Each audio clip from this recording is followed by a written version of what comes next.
3x2 size folding tables dining కి use చేసుకోవచ్చండి.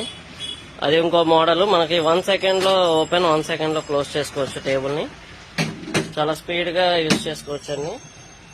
ఒక 2 పర్సన్స్ ఫ్రీగా భోజనం చేయడానికి యూజ్ అవుతుంది. అందులో చిన్న సైజు కూడా అవైలబుల్ గా ఉన్నాయి. అందులో 4x2.5 size, big size, small size అన్ని అవైలబుల్ గా ఉంటాయి. స్మాల్ సైజు ల్యాప్టాప్ కి మనకి ఒక పర్సన్ భోజనం చేయడానికి గానీ, వర్క్ చేసుకోవడానికి గానీ ఫోల్డింగ్ టేబుల్స్ చాలా సింపుల్ గా యూజ్ చేసుకోవచ్చండి. ఏం లేదు, ఒక 2 సెకండ్స్ లో ఓపెన్ క్లోజ్ అయిపోతుంది. మనకి ఎక్కడ కావాలితే అక్కడ పక్కన పెట్టేసుకోవచ్చు. ఎక్కడ కావాలితే అక్కడ ఈజీగా క్యారీ చేసుకోవచ్చు. ఇందులో సైజెస్ వచ్చి 2x1.5, 2x2, 3x2, 4x2, 4x2.5 అన్ని సైజెస్ లో అవైలబుల్ గా ఉంటాయండి మన దగ్గర టేబుల్స్.